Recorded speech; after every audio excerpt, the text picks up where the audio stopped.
नमस्कार मैत्रिणींनो, स्वागत आहे तुमचं आजच्या एका नवीन व्हिडिओमध्ये। तर आजच्या व्हिडिओमध्ये आपण बघणार आहोत 32 साईजच्या कटोरी ब्लाउजची पेपर कटिंग आणि ते मापे पण आपण डायरेक्ट ब्लाउज वरून कशी घ्यायची ते सगळं आजच्या या व्हिडिओमध्ये बघणार आहोत। तर मापाच्या ब्लाउज वरून मापे कशी घ्यायची ते पण आपण बघूया। ते बघा, सगळ्यात अगोदर आपल्याला घ्यायची असते ती ब्लाउजची उंची। तर अशा प्रकारे ब्लाउज एकदम सरळ ठेवून शोल्डर पासून खाली जे आपण टक्स मारलेला असतो तिथपर्यंत आपल्याला ब्लाउजची उंची मोजून घ्यायची आणि लगेच आपण पाठीमागच्या गळ्याचं पण माप घेणार आहोत। तर इथं पाठीमागचा गळा आपला आहे 3.5 इंच, म्हणजे जी खालची पट्टी आहे ती 3.5 इंचाची आहे। ओके, आता आपण छातीचं माप घेऊया आणि छातीचं माप घेताना नेहमी आपले जिकडच्या साईडला हुक लावलेले असतात त्या साईडने आपल्याला छातीचं माप घ्यायचं असते। तर इथे बघा, असं अशा प्रकारे आपल्याला छातीचं माप घ्यायचं आहे। तर इथे आपली छाती आहे 32 इंचाची, 32चा चौथा भाग येतो 8 इंच। ओके, तर आता आपण कमरेचं माप घेऊया। कमरेचं माप घेताना पण ब्लाऊज असं सरळ ठेवायचा आणि व्यवस्थित आपल्याला सरळ त्याचं माप मोजून घ्यायचं आहे।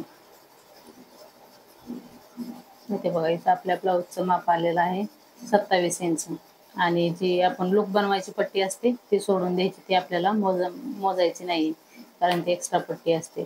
तर 27चा चौथा भाग येतो 6.25 इंच।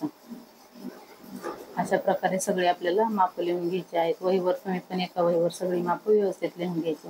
आता आपण बाही मोजूया। तर इथे बाही आहे 7 इंच, पण कस्टमरने बाही अजून 1 इंच वाढवायला सांगितलेली आहे, त्यामुळे मी इथं बाहीचं माप 8 इंच लिहित आहे।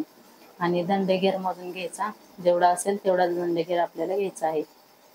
तर इथं आपला दंडगेर आहे 5 इंच। आणि आता आपण पुढचा गळा मोजूया। पुढचा गळा पण मोजताना ब्लाऊज असं सरळ ठेवून घ्यायचा, व्यवस्थित शोल्डर सरळ ठेवून घ्यायचा आणि अशा प्रकारे मोजायचा आपला गळा किती येत आहे तो। तर आपला पुढचा गळा आहे 5.5 इंचाचा। इथं आपण लिहून घेऊया 5.5 इंच।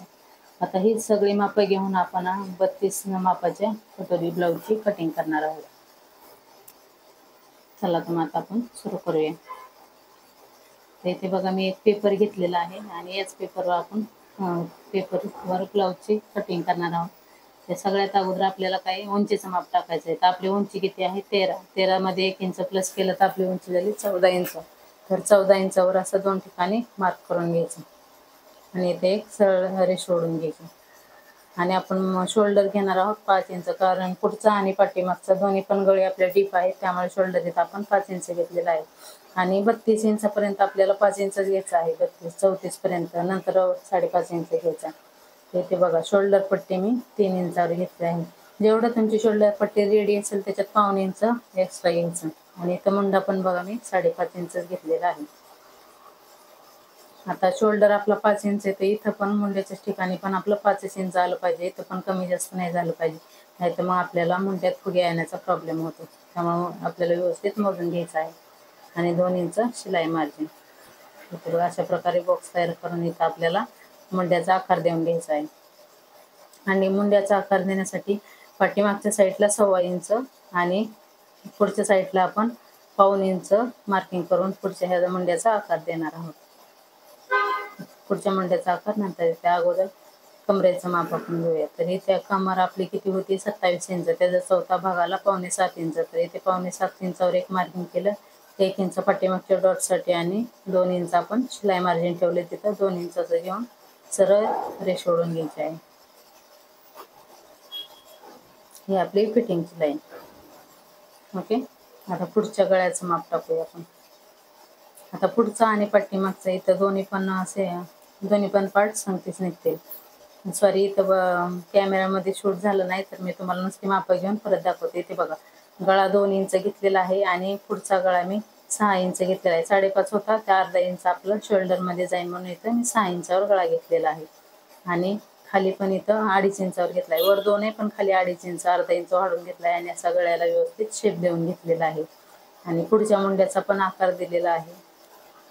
इथे बघा, अशा प्रकारे अर्धा इंच आतमध्ये घेऊन पुढच्या मुंड्याचा आकार दिलेला आहे। आणि हुकाच्या साईडला इकडं 3 इंच आणि पाठीमागच्या साईडला 2.5 इंच असं माप घेऊन इथं आपल्याला योगपट्टीचा आकार देऊन घ्यायचा आहे। आणि आपली कटोरी इथे आहे तर 32 साईजसाठी आपल्याला 5 इंचाची कटोरी घ्यायची आहे।